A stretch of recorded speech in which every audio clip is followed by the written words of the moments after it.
I think before, especially as like a woman, I wanted to be in control and I never wanted to come across as weak or someone who needed help. Every single person needs help.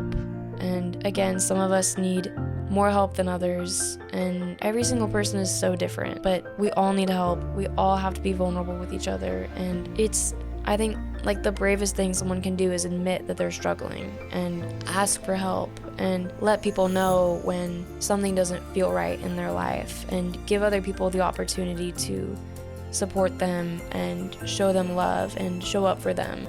How can someone trust God in a relationship where they feel hurt?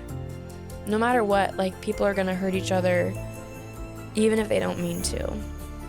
And I know that I've accidentally hurt people I love, and people I love have accidentally hurt me. But putting yourself in a vulnerable position is opening yourself up to the greatest experience of your life again and again and again.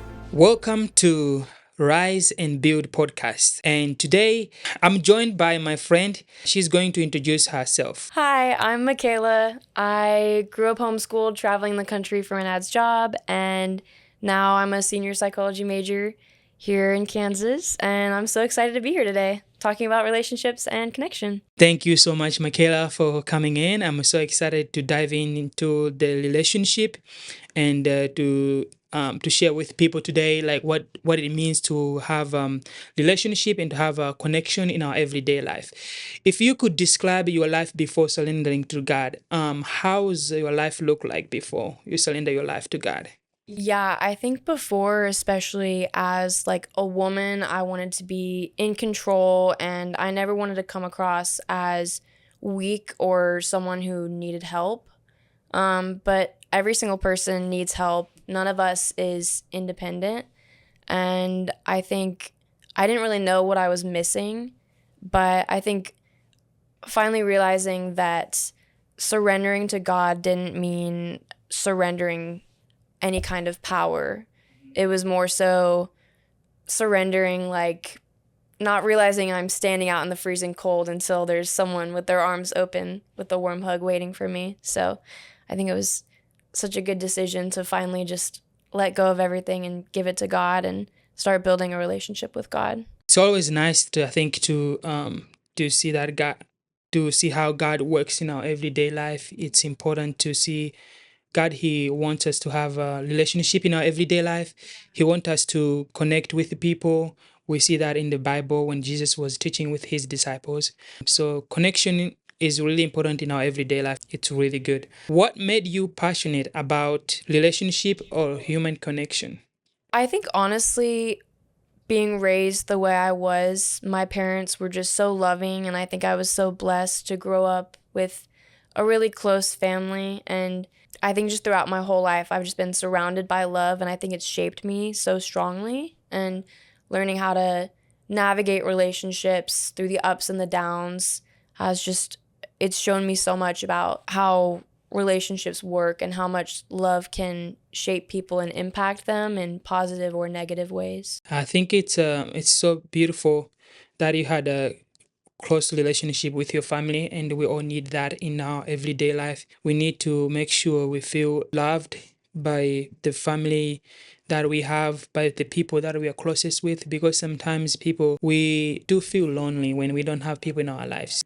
But when we have that support in us, it does help us a lot when we are going through some challenges, and we know where we can go to ask for some advice, to get comfort from people. Yeah, I think it's so important, and it can really, I think, change the course of your life based on the support systems you have and the friends you have and relationships you have, and it's so important. Yeah, it is really important. So how was your own relationship with God has influenced you, how you live with other people? Yeah, I think the closer I am to God, the closer I can be to other people, because like I said earlier, how we talk about how God is love, just the more I understand God and the more I understand what he has planned for me and how he feels about every single person he's created, it gives me the capacity to love other people and be patient with other people, just like God has treated me. I'm able to treat people, or at least trying my best to treat people in that same way. So I don't think I'd be able to treat people how I do if I didn't have God. Yeah, God does help us to have a beautiful relationship with people. He does, I agree, he does have plans for us each and every day. And he does has those plans for each of us, each and every day life. No matter what we are going through in life, he's always has plans for you. Yeah, for sure. I think even in like the darkest times of my life or when I was so confused and didn't know what was going on, just being able to fall back on saying, I trust you, God, has been like so encouraging and such a great like support throughout all the confusion and uncertainties. So how do you respond to your own mistakes in terms of how you respond to other people? Yeah, I think it's a lot easier to deal with other people's mistakes, and it's so much easier to be, I think, forgiving and understanding. But I think I put a lot of pressure on myself when I do make mistakes because I I want to be the best at the things that I care about. And so I think I can be really hard on myself, especially when I maybe hurt somebody's feelings or treat somebody a way that I didn't want to treat them or make them feel a certain way. So it's I think it's easier to have grace with people and say, "Oh, it's okay, everybody makes mistakes." But then when you yourself make a mistake, it can be a little bit um harder to have that same grace with yourself. I like how you said that because I feel like most of time people we want to please others and we want to make them happy. That's what I think we tend to do each and every time when we have a relationship, and sometimes it can be it can hurt us sometimes because we want to make them happy, but while we are not happy even inside we want to look perfect to them while inside we're still struggling. So like when you I feel like it's important to make sure that you're also taking care of yourself, make sure you're also treating the same way how you treat others, because if you treat other people nice but you're being hard on yourself, that's really hard. Just going back to that, like, what do you think it's hard on for you, that you treat hard on yourself than how you treat other people? I think I could do a better job of like when you're feeling hard on yourself, Yeah. like we're talking about connection, opening up to other people about how you're feeling. And I think some of the most influential moments in like relationships I've had with other people is when both of us are comfortable saying, "Hey, I'm being too hard on myself right now," or "I have maybe this insecurity or this thing that I'm scared of." And it gives the other person an opportunity to comfort you or reassure you and kind of go through that with you.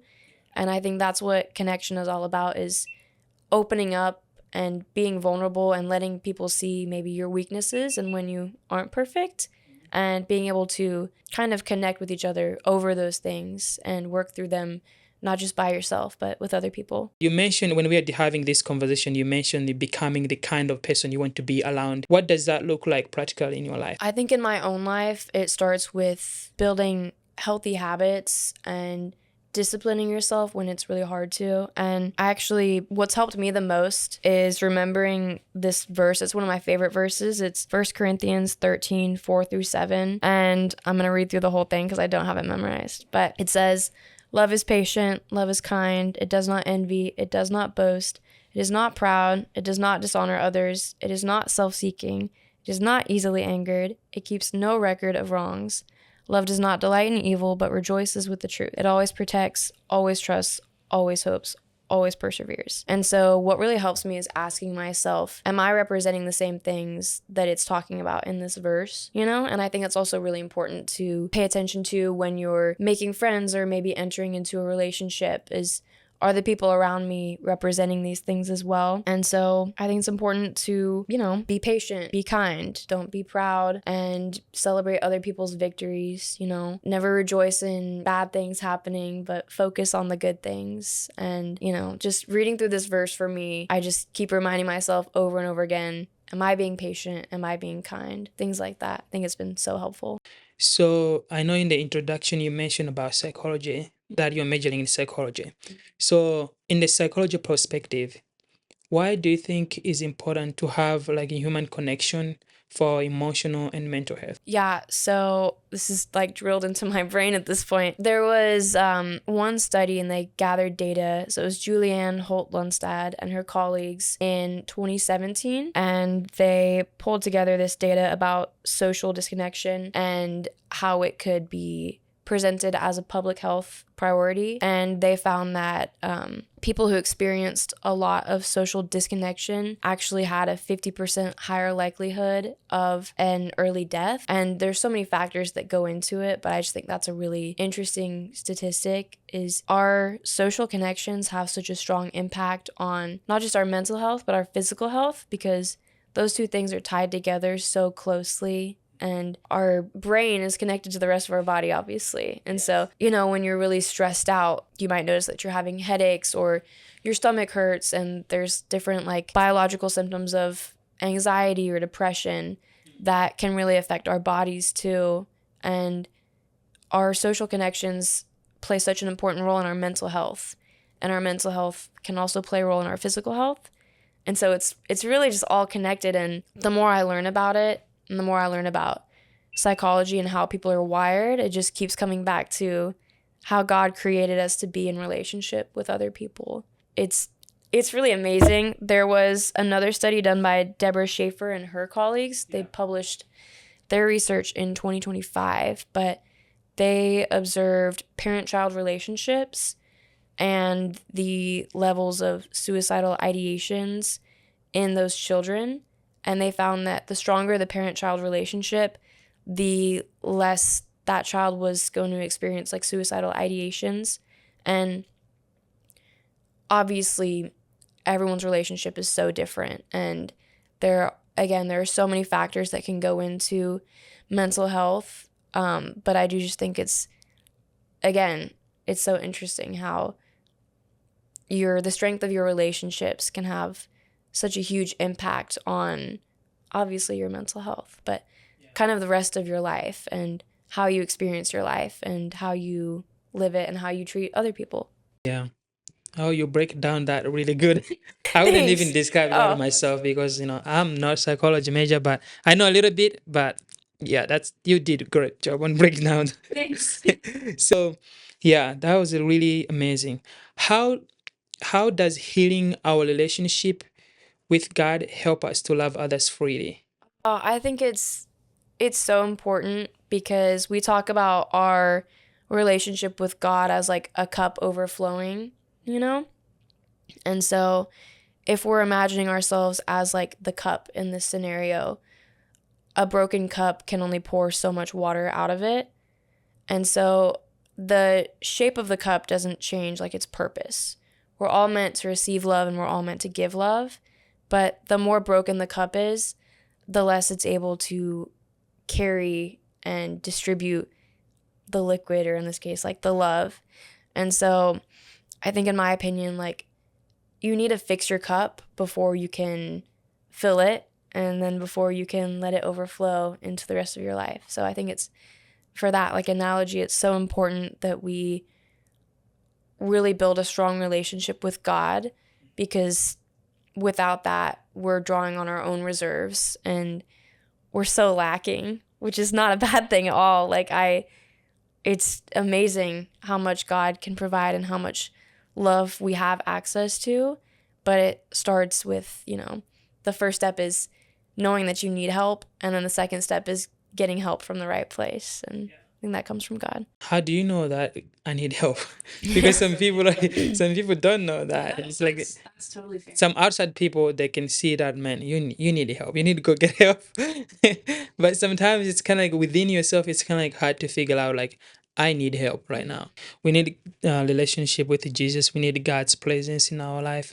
We need God's power to help us to feel that, because sometimes people, they feel like, oh, if I go ask for help, man, I'll look like this, or maybe they'll think different of me. But I think it's important, if you're going through something that is so difficult that you cannot handle on your own, it's important to seek help. And it's important to ask God for help too, because he's our big helper. and He's going to help us to overcome those challenges because we cannot overcome it on our own. So we really need to seek God's help. How can someone trust God in a relationship where they feel hurt? I think no matter what, like even if you don't have like those negative past experiences, like it's something that everyone cares about so much, and it's so like paralyzing and scary, especially if you've had those past experiences where you've been really vulnerable and you've gotten hurt. And honestly, my thoughts on it would just be like, I've had so many moments where I've thought, like, God, I'm tired of these hard lessons I'm having to learn, and I'm tired of this pain, and I'm tired of trusting someone again and again, and the same thing happening. And I think your only choice is to keep going. Like, you can either stop and give up on love forever, or keep putting yourself in a position where you might get hurt, but it's so worth it. And no matter what, like, people are going to hurt each other even if they don't mean to. And I know that I've accidentally hurt people I love, and people I love have accidentally hurt me. But putting yourself in a vulnerable position is opening yourself up to the greatest experience of your life again and again and again. And like, I know it's so scary and it's so hard, especially if you've had really bad experiences in the past, but you just have to keep going, and you have to, even if you don't know what else to say, just saying, I trust you, God. Like, God has a plan, and it's so good. And even if you can't see it right now, like, I've had so many moments where I just was so close to just giving up on whatever I thought God was planning for me, but I can really confidently say now, like, God is leading you on to something good. And even if you think you've lost something amazing in the past, like, there's something better waiting for you. Just hold on, keep going. Yeah. So, what do you think the past or the past wound can affect us the way we show up in the relationship? Because, like how you just explained, that was really good. But then I was also thinking about that. I'm like, well, if you have been hurt in the past, that can affect you when you're showing up into a new relationship. How can that affect people into their new relationship if they're being hurt in the past? I think no matter what we try to do, like, we're going to bring our baggage into a new relationship because it's a part of our lives and it's a part of what we've experienced. And so I think trying so hard to be vulnerable is really all we can't do, because it's gonna, I mean, depending on what's happened for you, I mean, if you've gotten in a lot of arguments before with someone, you might have a lot harder time voicing your opinion with the person you're in a relationship with now. Or maybe that person never communicated with you, and so you found yourself in a pattern of just not really trying to communicate. And there's just, every relationship is just so different, and it's gonna affect how you show up in your next relationship. But I think the important thing is to be mindful of how it's affecting you, and letting the other person know and giving them an opportunity to say, hey, I care about you, I love you, and I want to work through this with you. Let's address these things as they show up, and let's try to navigate them together, because the complications are going to be there, but it's really a matter of how do you handle them and how do you communicate about them. But I think it really starts with just being vulnerable with someone and saying, hey, like, I'm not perfect, I have flaws, and I'm trying to love people better, and it's hard. And I think it's a struggle for everyone, and we're all just trying to get better at it. So just being open about when it is hard for you. Yeah, I think it's important to heal first from your uh past relationship, because sometimes it's hard when we were hurt. It kind of traumatize you. Yeah. When you're going into a new relationship, instead of you focusing on the on the in the new relationship that you are in right now, it you just kind of like, traumatize you from what you went through in the past. So that can be really hard for people sometimes to heal from that. It takes time, and I've seen a lot of people sometimes they'll go get like, therapy or counseling to help them to make sure like, that it doesn't affect them into the new relationship, because it can be hard.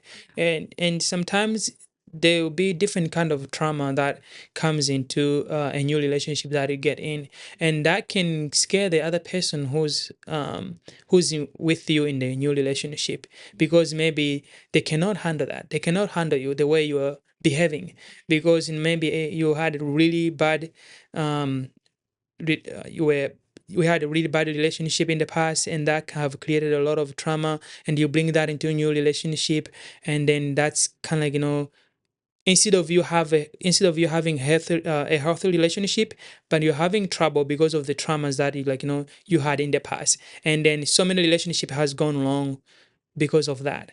And because the other person is still struggling of the past, it doesn't mean that the other person have to give up on other person, no. But I think it's just a matter of also maybe trying to figure out how you can get help, like what we were talking about, getting help, how you can find maybe a counseling to go get help to through counseling, and just like, explain what you're going through, and then maybe talk to some neighbors, talk to some friends that you trust, that they can easily help you, because that cannot help you to move forward. And whatever happened in the past is the past. And but if you're trying to bring that into a new relationship, it's not gonna help. And also, if you have went through like, a bad relationship, like a breakup or something like that, you need time to heal, because it's hard sometimes to just jump into when you're trying to avoid something, you know what I mean, when you're trying to avoid like the pain, saying like, oh, okay, maybe if I just like, try to move over, jump into another one, maybe I'll feel much better. Sometimes you feel like that's going to help you to feel better, but then at the same time you sit down and then you think, and it does kind of like affect you, because you reflect in your head, right? Remembering like, all the things that you went through, you're like, okay, why did this happen? And then the other person that you're with is not going to help them, because they're not going to know how to help you, because they don't know what's going on within you unless you explain to them, unless you share to them. So sometimes that kind of like, affect us into a new relationship, because then that's going to create a lot of challenges, a lot of struggles. And it's gonna affect the other person, it's gonna affect you, because you were thinking that maybe you can be happy into next relationship, but then you're not happy, you're not yourself. You're just like feeling depressed, you're feeling stressed, and that can that can cause a lot of problems, I think. I totally agree. And I think getting into a relationship is not going to fix any of your problems. And it's so important to pray about it and really look in on yourself and say, okay, why am I getting into this relationship? Because I know there have been so many occasions where people get into a relationship because they're lonely and they're trying to fill some kind of void.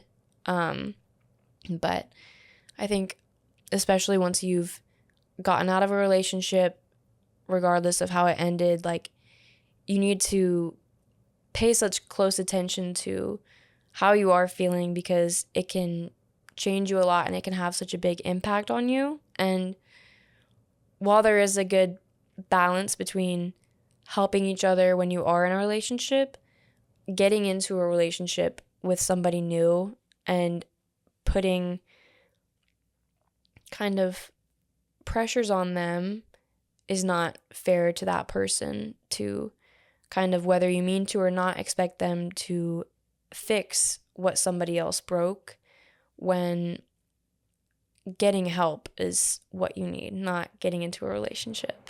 And it's, yeah, I think it's really important to get help and utilize those resources that you have available to you, because it doesn't mean that you're weak or that anything's wrong with you to admit that you need some kind of support and some kind of help. And in order to have a deep connected relationship with another person, you need to be aware of what's going on inside of yourself and know how to kind of navigate those different challenges that you're facing and be able to explain them and share them and be open to another person about them.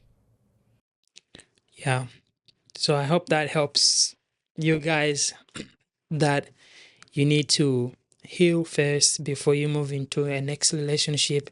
Make sure you get help. Make sure you pray about it, because you don't want to the past affect you into new relationship. So take some time to heal and pray about it.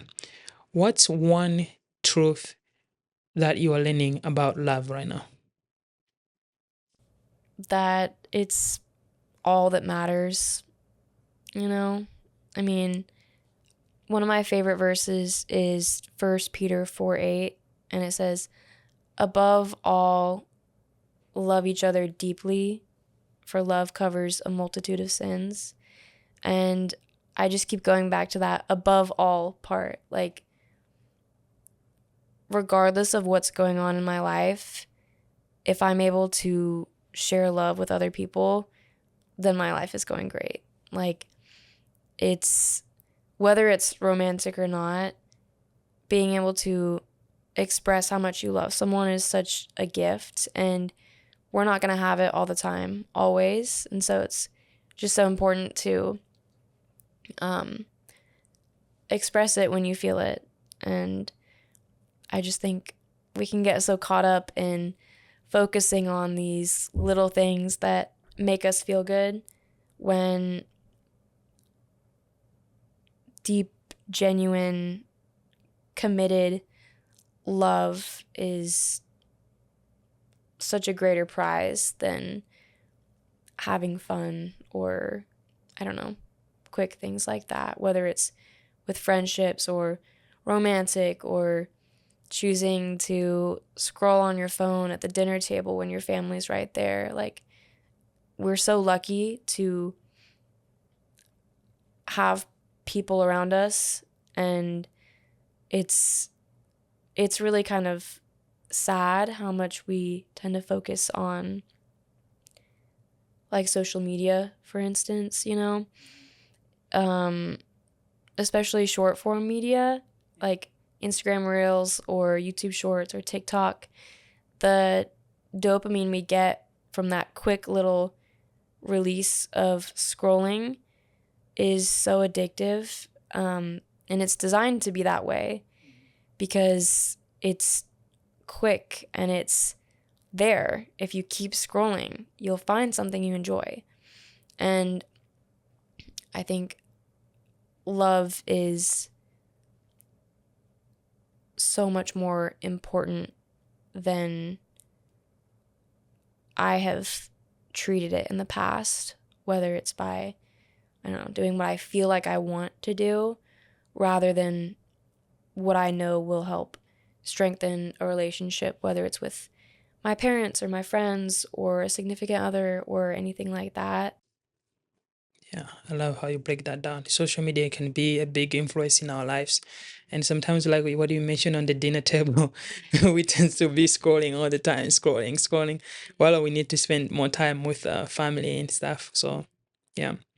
So, if loving others well is part of our calling, what is one step you think God might be inviting us to take in this season? I think, like Pastor Jonathan said the other week, paying attention to your attention. You know, it's difficult and it's scary, and we're not sure if it's going to go how we want it to go. And I think we can get so in our heads about what's going to hold us back and what could go wrong when, if you can just step back and say, okay, I trust you, God, I think so many of those anxieties go away and you're able to just focus on the absolute gift of loving people and being present with them and hearing about their own lives and working through things with them and serving them and building such like strong connections with them. And so I think just taking the step and trusting God and having maybe some discipline over your attention, really deciding what you love and just going after it with everything you have. And, it's just life is so short and it's such a gift. And we have no idea like how much longer we're going to be alive at any given moment. And like when you think about it like that, it's like, why would you not just go for everything that you love? It's just taking that first step and then just don't stop and just keep going no matter what goes wrong. Like keep trusting God and just keep going because he has a plan and it's so, so good. Yeah.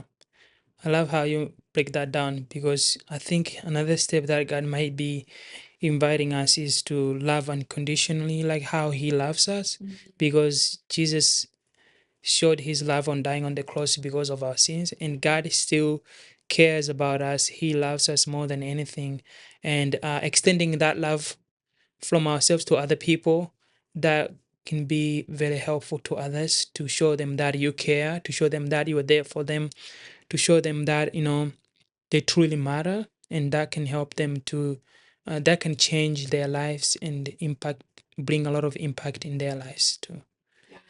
I think going out of your way to do something considerate for another person is so rewarding. And I don't remember who said it, but they said it's really easy to love Jesus, but it's really difficult to love Judas. But we're called to love both of them. And I think it's so rewarding. Like, there are times where if I'm maybe upset with someone for one reason or another, I try and write them like a nice note. And it's just, life is way too short to hold grudges or to hold on to anything that isn't love. And so forgiving people is like one of the most freeing things ever. And sometimes it's so difficult. But again, like, let go of anything that isn't just love. And when you're holding on to love, anything else you do is just going to be so fulfilling. Amen. So for someone who's watching this right now, who feels lonely, who feels disconnected, or someone who has been hurt in the past, how can you encourage them today? I think we're all just looking for love and we're all trying to get better at it and we're all on different journeys. And my mom, anytime something was going wrong, she'd tell me the worst thing is never the last thing. And I know it's so scary and it's so difficult sometimes, but keep going. And when you feel like you're about to give up, keep going again. Like, lean on people for support, ask for help, let people know when you're struggling, and just no matter what, don't stop because God has a plan. And if it's not good, it's not done. So keep going. I promise it's worth it. And I'm saying this for myself too, because there's still plenty of times where I'm like, I'm tired of this. Like, it's scary, it's stressful, it's hard, but keep going. It's so worth it. Even for little moments like this where I get to come talk with one of my friends about this. Like, there's so many wonderful, amazing moments in life, and they're just surrounded by love. And it's the little moments like this that are just so worth it. So keep going no matter what. Don't give up. Go seek help and find a good community of people that they can encourage you, they can help you to overcome the loneliness, and then they can help you to find there's a lot of sources out there that can help you to get out of loneliness, or if you feel disconnected, try to get help from church, from friends that you have, from my family members. Don't feel shy about asking for help, because that's one or other thing that people, maybe they're afraid of getting help, or they're afraid getting asking for help.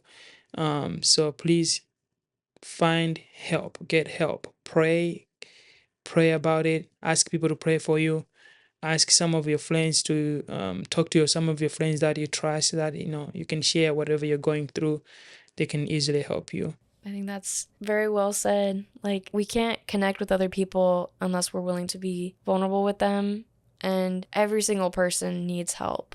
And again, some of us need more help than others. And every single person is so different. But we all need help. We all have to be vulnerable with each other. And I think, like, the bravest thing someone can do is admit that they're struggling and ask for help and let people know when something doesn't feel right in their life, and give other people the opportunity to support them and show them love and show up for them. I just think it's so powerful, and that's when we really forge real deep connections, is when we're just completely vulnerable with other people. Yeah, thank you for saying that. So I hope, guys, this episode helps you how you can have a connection and how you can have a great relationship with the family members. It can be either way: romantic relationship, family relationship, friends relationship. So I hope you find this very important for you, how you can build that relationship with friends, with family, romantically, and then how you can get help if you are struggling in that relationship, if you have been hurt in the past, or if you are feeling isolated from your family, if you're feeling isolated from your relationship, if you feel lonely. I hope you can know that you are not alone, but there's people around you that they can help you. There's a lot of sources out there that you can go get help. You can talk to some of your friends that you trust, that they can help you to overcome your loneliness. You can talk to the family members, your dad, your parents. Those are there for you to help you to overcome those challenges and build that relationship and have people in your life that they can help you. Thank you so much for coming in today. I'm so blessed that you are here today and talk about relationship, and also share about your own experience, how you view the relationship, what it means to have a human connection, to have a human relationship. Thank you so much for having me. I'm so glad I got to come here, and I hope someone out there listening just maybe felt a little bit more secure and confident and hopeful maybe after listening to this. And just remember, if you're listening, that you're so loved, and you're going to find what you're looking for, and don't give up. Don't give up. See you in the next episode.